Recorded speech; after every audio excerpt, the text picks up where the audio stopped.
Hey everybody, how's it going? My name is Liam. This is my hobby room. Today we're going to be taking a look at another 00 high grade. This is the high grade 1:144 scale Gundam Virtue from Mobile Suit Gundam 00.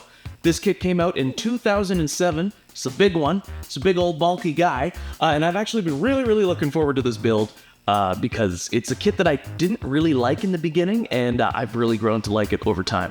So while this kit is kind of an older release, I guess 2007 is kind of old now. Ugh, God, what a horrible thought. Does that mean it's bad? No, absolutely not. It's actually really cool. So let's take a closer look at the model kit. The high-grade Gundam Virtue is a big old boy. It is layered in armor and feels dense and substantial. Despite its considerable bulk though, it's actually quite posable. You'll find it can pull off pretty much any pose from the series, and out of the 4 main Celestial Being Gunpla kits, this one is the most successfully executed, in my opinion, engineering-wise anyways.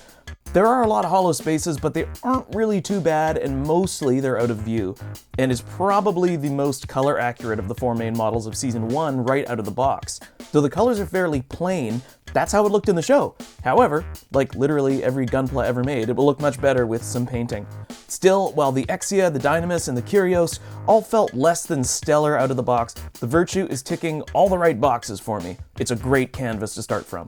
It's also the only one not to use those awful soft plastic parts for the GN cables in the arms, and it has them just molded into the arm joint parts instead. I think this is a better choice overall, though that's largely because for this kit, those parts don't have to be flexible, so that's kind of nice. I really don't think it would have been that complicated to engineer something like this for the others as well. But hey, that's just me. What do I know, right? Accessory-wise, it comes with the GN cannons mounted on the backpack, which have some movable parts, which is pretty cool, very posable. It also comes with the hefty GN bazooka, which has a burst firing mode and a bunch of moving parts, and we'll talk a bit about that when I get to the modification phase. And it also comes with 2 flat beam saber effect parts, which at the time were unique to this series and this kit. At the time of release, you actually had to get this kit to get any of the beam saber effect parts, because the other 3 kits didn't come with them. Even the Exia, which is like, swords and beam sabers are kind of its thing. So that's kind of interesting. Now the beam saber hilts actually have some cool storage. They are stored behind the knee guards, which is a nice touch despite how hollow they look back there. So that's something you might want to deal with. The included hand options are 2 generic holding hands, which is fairly standard for most of these high grades. The included sticker sheet isn't too bad, though due to the shapes being mostly quite simple, it means masking won't be that big of a chore this time either. So that's what we're going to be doing. The seam lines are pretty minimal on this one, and they're easy to close. And some of those I've already done because it's boring to watch, but I will show a few of those in the modification phase, because I think we can take this kit further with just a little bit of modification. So here we are with the high-grade Gundam Virtue, and we've got split up into its constituent parts. And what I wanted to do is just take a look at a few of these components and just go over a few areas that I want to modify. There really isn't that much. As I said before, this is definitely the most, sophisticated of all of the 00 model kits so far, despite the Curios' transformation. This one is just the most solid. Maybe that's a better word. It's the most solid model kit, I'll say that. Starting off, we're gonna go over the GN Bazooka, this big old cannon here. Now, it has a little gimmick here where it opens up like so, like that, and then you get these little yellow barrel extensions that slide out. Have you seen this? Have you heard about this? These little guys here, they have these little flags at the end. Can you see those little nubs kind of sitting at the end there? I'm just gonna get rid of those. That's gonna be easy. I'm just gonna cut those off. That's just so you can grab the barrel a little easier and pull it out. I just don't think they look very good, so we're gonna get rid of those. There we go. So there's a few areas on this accessory that I will be masking, namely these 2 pieces here. Those are supposed to be yellow. And then, let's see, we got some little gray bits up in here. Actually, that might be it. That's okay. Well, that's good. That's good then. But the thing I wanted to talk about with this, the main thing, is that you see there's a big old seam line. Big old seam line going right down this thing here. Now, I know that's on the bottom of the accessory, bottom of the cannon there, and it's not that visible. However, I still don't like it, so I'm gonna get rid of it. Let's see, we'll pop this open. That's gonna fall out, that's fine. So there's a couple pieces that lock it in place. So this is one of them, this little sliding mechanism here. And this also just kind of tabs in, but I can just glue this piece in after, so that is not a problem. I'm gonna remove these little Well, we'll get to that in a sec. So it slides down like so, goes up like that. Down, up, down, up, down. Now, removing that piece, there is a little track for a tab to move up and down. Now, I'm just going to cut off the top of this piece here to allow it to slide right in after I glue it together. And in order to fully complete this mod, we're also going to be cutting this piece out here and just opening it so you can just attach it like that. So, without further ado, let's get to it, huh?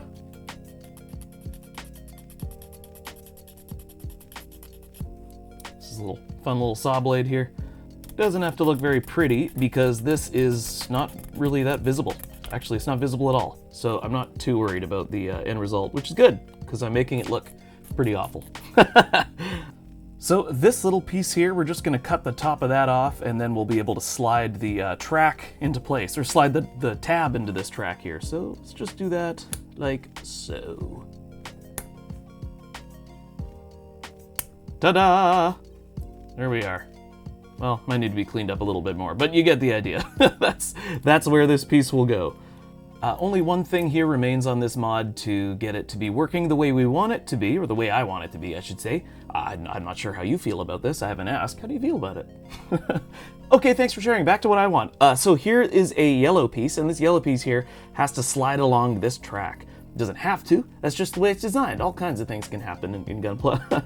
So what I'm going to do to close this up so we can paint this separately, which would make things a lot easier, is see these tabs here on the side, 1 and 2? I'm going to cut a corresponding piece out of the top of this track so I can drop them in and then slide them to the front, and then they can remain in there and not fall out. So that's what we're doing now. I'm just gonna do that. I'm just gonna cut a piece off this little track, similar to what we did with this tab.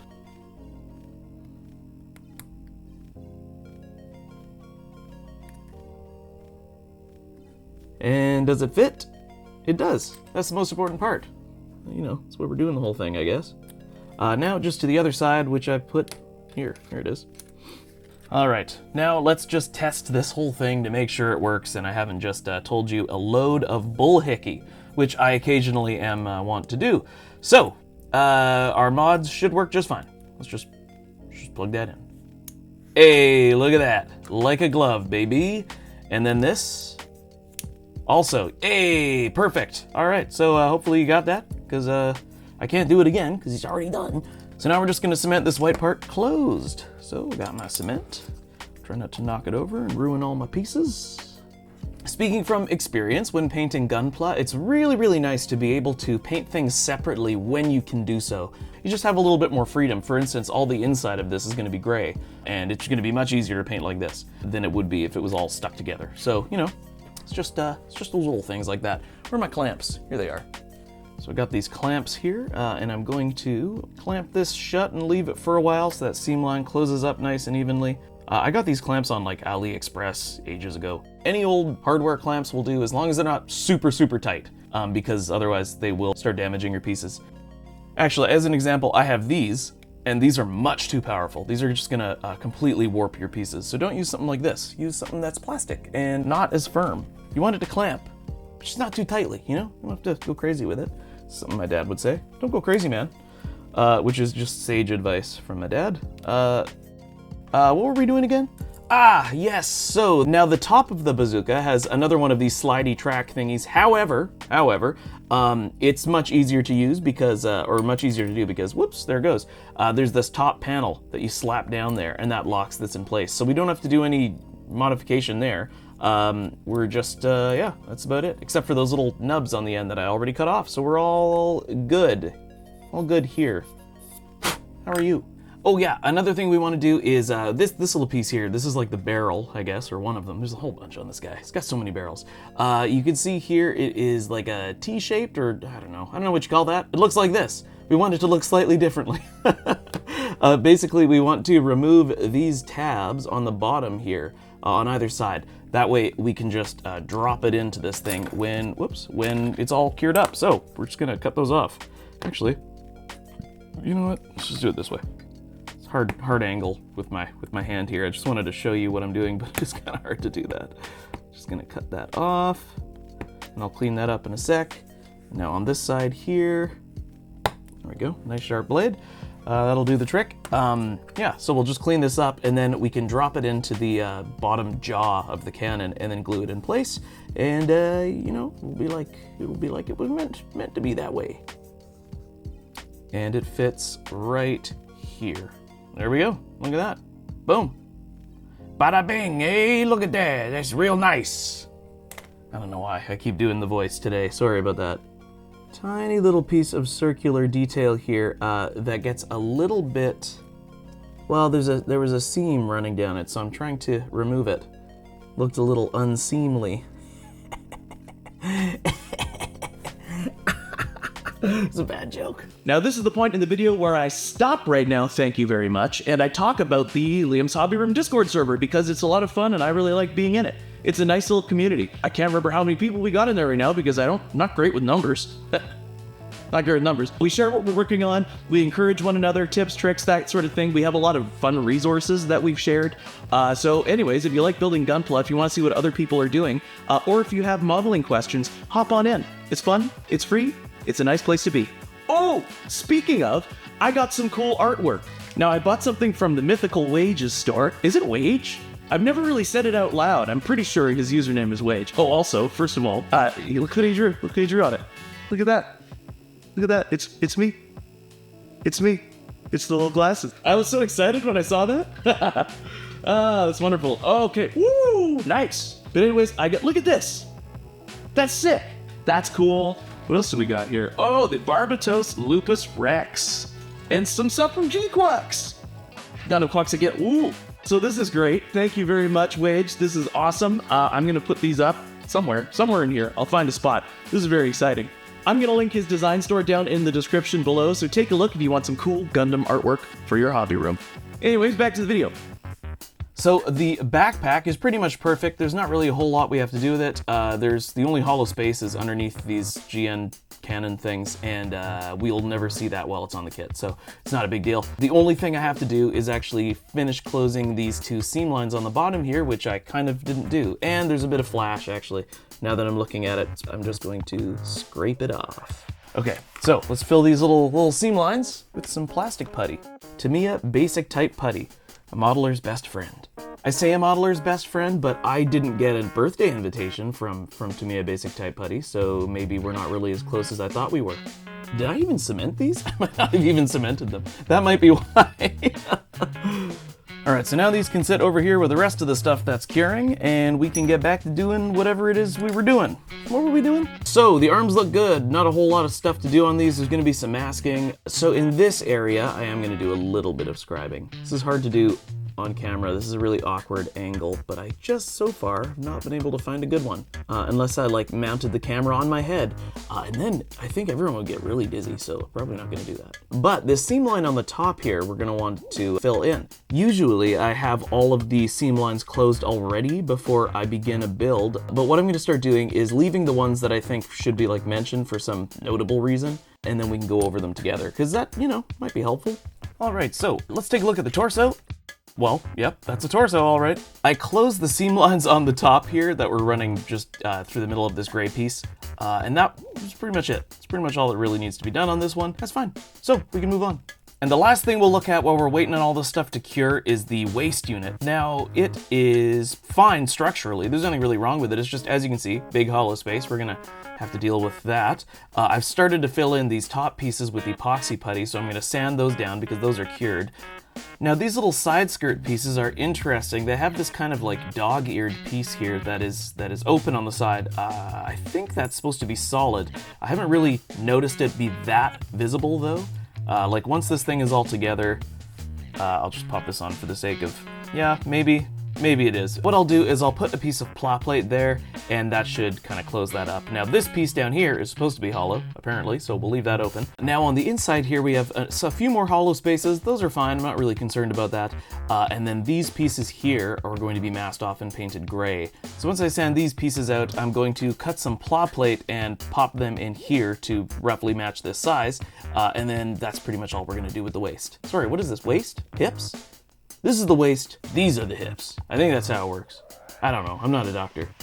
So here is the Virtue's back skirt, filled in these areas up here, and I put a little piece of plot plate there, but the rest of it's hollow. So what I've done is I've cut some pieces of plot plate here that I'm going to attach to the inside of the back skirt, and it will, fill that place in. It's not perfect, but it should be okay, because this part's going to be mostly covered by the waist, I guess, and then this will just be partially visible. So I'm going to put some panel line onto that. Now, it might be a little hard to see for a sec, but that's okay, because this is just, I'm describing something with my hobby knife. There, just cut a line in there. See? Boom, boom, like that. Now, again, we're freehanding this, so it's not going to be perfect, but that's okay, because it's such a minor detail, and it's kind of hidden. So let's see if we can do this again. There we go. That's what the back skirt looks like. So we can take, obviously I'm going to glue these in when the kit's finished, but we can put this on for now. Might have to adjust something a tiny bit for some fitting issues, but there is that. I think it looks pretty good. Now we have the side skirts, which, as you can see, I filled in with some epoxy putty here because they were a little bit hollow. We can mount those on the back like so, and there we are. Now everything is filled in where it needs to be. I think that looks pretty good. Now I just have to finish sanding a few places here on these feet and the legs, and then we're ready to start priming. Oh, my mistake, I forgot about this portion here, this hollow piece. So I'm gonna take some plot plate again. We're gonna take some plot plate and cut out a little portion that can fill this area so it doesn't look, also hollow. Sometimes how I do this is I just kind of position the plot plate roughly where I want, and I'm just going to do a very gentle, quick outlining scribe. Sometimes I do it with a knife, sometimes I do it with a pencil, just whatever I have to hand here. As you can see, I have a very slight outline of the piece that I'm going to be cutting out, and I'm going to have to make it smaller around the edges just by a little bit because of the kerf allowed by the actual piece of the plastic. But we'll fill that in a sec. So let's just cut this piece out and do a quick test fit. There we go. So still a little bit big. So you can see the edge of this armor piece here. That's what we need to remove from this piece of plastic. So I'm going to eyeball it because, that worked so well last time. Okay, so here's the piece now that I've done a bit of cutting to make sure it will fit in there, and I just popped this one in temporarily. I cut a bit of a hole here so the beam saber will fit in its little docking area. There it goes, just like that. The leg closes up, boom, bada bing, bada boom, huh? So that's the leg. I scribed a panel line on the thigh for the Dynamis and the Kyrios as well, so that's what we're gonna do with the Virtue, and then we're ready to paint. Now it's time to prime and paint this kit, so I'm going to be using Mr. Surfacer Evo from Gaia Notes for the main kind of surfacing to check all my, surfaces. And once that's done, I'll be coating it in black, and then I'll be painting it pretty much exactly as I've painted all of the other 00 kits, so check out those videos, and you'll see how I've done that. This one's going to be mostly the same fare, obviously with some slight different colors. But I think they're all colors that have been used so far, so it's not going to be like too big of a surprise. Here's the kit with very little work done. All I did was close the seam lines and fill in a few hollow spaces just to get the project started here. So that's what it looked like before I did anything important to it. And here it is, fully painted. Isn't that fun? Now the Virtue was always my least favorite of the 4 main Gundams of Celestial Being, but this is a pretty standard thing that happens. I'll say that, and then I start building or start working on a project, and I gain a lot of appreciation for the design of the kit and just the overall design of the mobile suit, especially the face in this case. It's just got this mean mug of a face. I think it suits Tieria very well. Tieria Arde, its pilot, is like if Dwight Schrute from The Office piloted a Gundam. He sucks so bad. He sucks so bad. It's insane. He'd be awful to work with. For most of the first season, Tieria spends his time criticizing his coworkers, second-guessing all their judgment calls, and just being mean. Tieria, you're not playing devil's advocate, you're just being a douche, man. Every workplace has a Tieria Arde. I'm sure you have one as well. But you know what they say, your harshest critic is yourself. I think the kit came together really nicely. I had a lot of fun working on this one. It was simpler, there was much less modification, just the basic stuff like filling in hollow spaces and closing seam lines. There really wasn't a whole lot else to do. Sure, I had to snip some pegs here and there or some tabs or whatever, but I don't really think that's that big of a deal. Fairly easy stuff. just with a little bit of TLC, with some chiseling work in some of the panels here to make them a little bit deeper and get the mold lines out of the way. That was one thing that I found with this kit. A lot of mold lines, and I mean, they're on every kit, but this one, I feel like they're just really present and very obvious. Now, mold lines, you know, they may not bother you, but they bother me, so I got rid of them. And I had a good time doing that. That was fun. Lots of big flat panels of armor to weather or just leave. Some of them I didn't weather very much. I like that kind of interplay of some of them being more weathered than others, depending on what kind of usage the mobile suit sees. And because I made lots of custom decals, I had a blast putting the decals on as well. I really wanted my suits from 00 to look a very specific way. Even though I already did the Exia and the Dynamis before my decals arrived, I still had fun putting these on. I don't think it's that big of a clash, because I painted them all so similarly. So, you know, whatever, man. Just whatever. Anyways, I'm gonna stop talking and let you just look at the model kit, because I'm actually really proud of this one. And thanks so much for watching it. I will check in with you again at the end of this video.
Thank you very much for watching, everybody. I hope you had fun with the video. I had fun making this one. I had a lot of fun making this one. And there are more 00 suits to come. I might throw something else in here just to kind of change it up a bit, and then we'll get back to it, because I'm really like just jonesing on the 00 stuff right now. And because it's my channel, I just do what I feel like, man. I wish you a very happy day wherever it is you are in the world, and I hope you join me back in Liam's Hobby Room very soon. That's not what I say. What do I say? That was kind of fun, though. It was different. Different can sometimes be good. Thank you very much for watching, and I'll see you guys next time on Liam's Hobby Room.